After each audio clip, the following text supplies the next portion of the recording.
আসসালামু আলাইকুম। পরীক্ষা ভালো দিলেন কিন্তু রেজাল্ট খারাপ আসলো। অর্থাৎ পরীক্ষা ভালো দেওয়ার পরও অনেক শিক্ষার্থীরই রেজাল্ট খারাপ হয়। এই রেজাল্ট খারাপ হওয়ার অনেকগুলো কারণ আছে। তার মধ্যে একটা কারণ হচ্ছে ভার্সন কনফিউশন। অর্থাৎ আপনি সঠিক ভার্সনে অ্যান্সার করতে পারেননি বা করেননি, সেজন্যই আপনার রেজাল্ট খারাপ আসছে। একটা কারণ, আরো অনেকগুলো কারণ আছে। তো ভার্সন কনফিউশনটা আজকে আমি আপনাদের খুব সংক্ষেপে একদম বিস্তারিত বুঝিয়ে দেওয়ার চেষ্টা করব ইনশাআল্লাহ। দেখেন, আপনাদের পরীক্ষার প্রশ্ন কিন্তু আ বাংলা ভার্সনে অথবা ইংরেজি ভার্সনে অথবা মিক্সড ভার্সনে হয়। সো আপনার অনার্সে যারা রয়েছেন স্পেশালি বিবিএ, এমবিএ এবং বিবিএ শিক্ষার্থী মূলত তাদের জন্যই বলছি। তবে নিয়মগুলো সকলের জন্যই সেম টু সেম। আপনাদের কয়েক ক্যাটেগরিতে বইগুলো রয়েছে। যেমন যেই সাবজেক্টের পাশে ইন ইংলিশ লেখাটা ব্র্যাকেটে রয়েছে, ওই সাবজেক্টের পুরো প্রশ্নপত্রের উত্তরটা ইংরেজিতেই লিখতে হবে এবং প্রশ্নে আপনার বাংলা ভার্সন থাকবে না। প্রশ্নে শুধুমাত্র ইংরেজি ভার্সন থাকবে এবং আপনাকে ইংরেজিতেই অ্যান্সার করতে হবে। আর কিছু, কিছু প্রশ্ন রয়েছে বাংলা ভার্সন অথবা ইংরেজি ভার্সন ২ টাই রয়েছে। সো আপনি বাংলা ভার্সনে যদি লেখা শুরু করেন তাহলে পুরো পরীক্ষার উত্তরটাই, প্রশ্নপত্রের উত্তরটাই বাংলায় লিখবেন। যদি ইংরেজি ভার্সনে লেখা শুরু করেন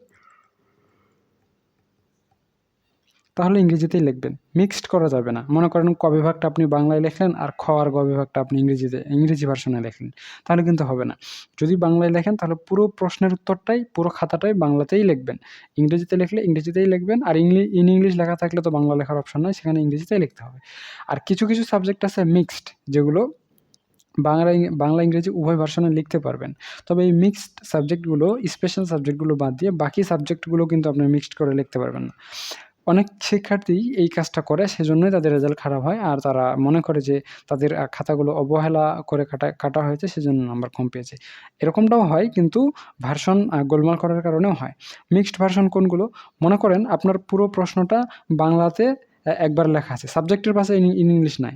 আবার সেম প্রশ্নটাই ইংরেজি ভার্সনে লেখা আছে। কিন্তু বাংলাতে যখন লেখা ছিল তখন ২-৩ টা প্রশ্ন বা ২-৩ টা অঙ্ক ছিল। যে অঙ্কগুলো বাংলাতে আর লেখা নাই, সেগুলো ইংরেজিতে লেখা আছে। তো সেখানে লেখা আছে ইংরেজি অংশে দ্রষ্টব্য। যদি এমন লেখা থাকে তাহলে ওই ইংরেজি অংশে দ্রষ্টব্য যেই নাম্বারটা রয়েছে, ওই নাম্বারটার উত্তর আপনি ইংরেজিতে করতে পারবেন। অন্য কোনো কিছুই করতে পারবেন না যদি আগে থেকেই বাংলা লেখেন। আর আগে থেকেই যদি ইংরেজিতে লেখেন তাহলে তো ইংরেজি ভার্সনের প্রশ্ন যেকোনো পরীক্ষার জন্য এভেইলেবল থাকবে। আপনি পরীক্ষা দিতেই গেলেই দেখবেন যে বাংলা ভার্সন, ইংরেজি ভার্সন একই প্রশ্নে আলাদা, আলাদাভাবে দেওয়া আছে। তো এমনটা যদি হয়, আমি যদি আপনাদের একটা এক্সাম্পল দেই, ফর এক্সাম্পল ইনভেস্টমেন্ট ম্যানেজমেন্ট। এখন ইনভেস্টমেন্ট ম্যানেজমেন্টের পাশে ইন ইংলিশ লেখা নাই। অর্থাৎ এটা আপনি চাইলে বাংলা ভার্সন অথবা ইংরেজি ভার্সন উভয় ভার্সনে লিখতে পারবেন। ঠিক আছে? তো শিক্ষার্থীরা ক বিভাগটা বাংলা ভার্সনে লিখলো, খ বিভাগের ২-১ টা থিওরি ছিল, সেগুলোও বাংলা ভার্সনে লিখলো। এরপরে ২-১ টা ম্যাথ আছে। সো ম্যাথগুলো ইংরেজিতে লিখলো। এখন লিখতে পারবে যদি ম্যাথগুলো বাংলা ভার্সনে দেওয়া না থাকে। যদি ম্যাথগুলো বাংলা ভার্সনে দেওয়া থাকে তাহলে ইংরেজিতে অ্যান্সার করতে পারবে না। কিন্তু যেমন মনে করেন ফাইন্যান্সিয়াল ম্যানেজমেন্ট, সেখানে আবার ইন ইংলিশ লেখা আছে। ম্যানেজমেন্ট অ্যাকাউন্টিং, ইন ইংলিশ লেখা আছে। বিজনেস স্ট্যাটিস্টিক্স, ইন ইংলিশ লেখা আছে। বিজনেস কমিউনিকেশন, ইন ইংলিশ লেখা আছে। অ্যাডভান্স অ্যাকাউন্টিং, কস্ট অ্যাকাউন্টিং, এগুলোতেও যেগুলোতে আপনার ইন ইংলিশ লেখা থাকবে সেগুলোতে অবশ্যই, অবশ্যই ইংরেজি ভার্সনে অ্যান্সার করতে হবে। আর যেটাতে লেখা থাকবে না, সেটাতে যদি বাংলা ভার্সনে প্রশ্ন থাকে তাহলে ইংরেজি ভার্সনে উত্তর করতে পারবেন না। তো আমি এখন আপনাদের একটা এক্সাম্পল দেখাচ্ছি। এই এক্সাম্পলটা দেখালে আপনারা ক্লিয়ার হয়ে যাবেন।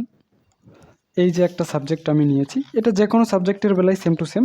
সাবজেক্ট কোনো বিষয় না, বিষয় হচ্ছে নিয়ম। এখানে সাবজেক্টের নাম কি? ব্যবসায় গবেষণা। আচ্ছা, সাবজেক্টের পাশে কি ইন ইংলিশ লেখা আছে? নাই।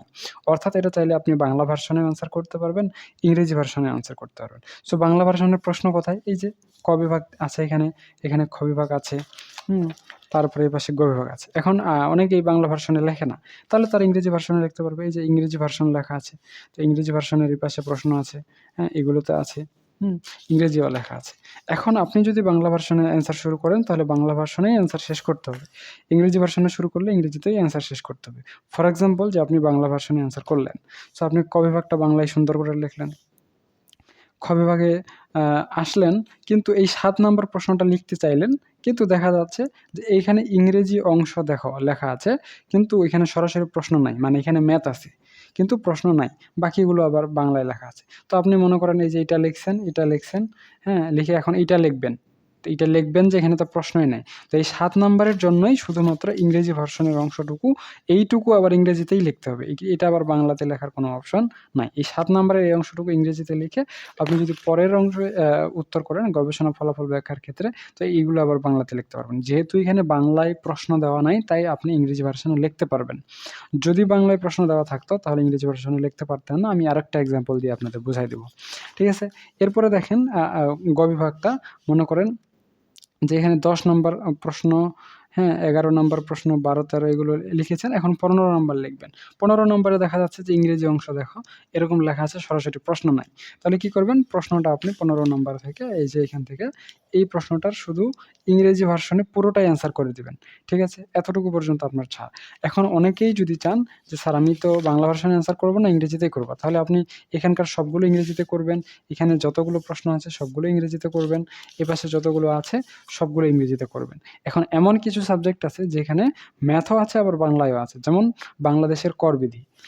অনার্স ৩য় বর্ষ এবং ২য় বর্ষ ম্যানেজমেন্ট অ্যাকাউন্টিং ২ টা ডিপার্টমেন্টেই, হ্যাঁ, বাংলাদেশের করবিধি সাবজেক্টে পুরো প্রশ্নটা ইংরেজি ভার্সনেও আসে, পুরো প্রশ্নটা বাংলা ভার্সনে আসে। এবং এখানে যেমন হচ্ছে লেখা আছে ইংরেজি অংশে, দেখো ওই বাংলাদেশের করবিধি যে মনে করেন পরীক্ষাটা রয়েছে সেখানে কিন্তু এমন লেখা নাই। এখানে সরাসরি বাংলাতে অঙ্কটা দেওয়া আছে। তো তখন যদি আপনি বাংলা ভার্সনে লিখতে চান, অঙ্কটা সহ বাংলা ভার্সনেই লিখতে হবে। আর যদি ইংরেজি ভার্সনে লিখতে চান, কোনো সমস্যা নেই। অঙ্কটা সহ ইংরেজি ভার্সনে লিখতে হবে। তবে থিওরি সহ ইংরেজি ভার্সনে লিখতে হবে। অর্থাৎ ভার্সন মিক্সড করা যাবে না। আপনি যদি পুরো পরীক্ষাটায় বাংলা ভার্সনে লেখেন, বাংলাতেই লিখতে হবে। ইংরেজি ভার্সনে লিখলে ইংরেজিতেই লিখতে হবে। আর বাংলাতে লিখতে গেলে যদি ইংরেজি অংশে দেখো এই লেখাটা থাকে, তখন শুধু ওই প্রশ্নটা ইংরেজিতে লিখতে পারবেন। অন্য কোনো প্রশ্ন ইংরেজিতে লিখতে পারবেন না। এগুলো হচ্ছে টেকনিক্যাল উত্তর। টেকনিক্যাল উত্তরের জন্য ইংরেজি ভার্সন বা বাংলা ভার্সন ইউজ করতে পারবেন। অন্য ক্ষেত্রে কোনোভাবেই ভার্সন চেঞ্জ করতে পারবেন না। আশা করা যায় এই বিষয়ে আপনাদের পূর্ণাঙ্গ বিস্তারিত ব্যাখ্যা দিতে পেরেছি। আপনাদের আর অন্য কোনো প্রশ্ন থাকবে না। আমি 10 সেকেন্ডে সামারাইজ করে দিই। বাংলা ভার্সন, ইংরেজি ভার্সন মিক্স থাকলে যেকোনো একটা ভার্সনে অ্যান্সার করবেন। ইন ইংলিশ লেখা থাকলে ইংরেজি ভার্সনে অ্যান্সার করবেন এবং বাংলা ইংরেজি উভয় ভার্সন একসাথে মিক্স থাকার পরেও যদি ইংরেজি অংশ দেখো এরকম লেখা থাকে, তাহলে ইংরেজি ভার্সনে শুধু ওই প্রশ্নের উত্তরটাই করতে পারবেন। অন্য কোনো প্রশ্নের উত্তর করতে পারবেন না। ঠিক আছে? আজকে পর্যন্তই। ধন্যবাদ।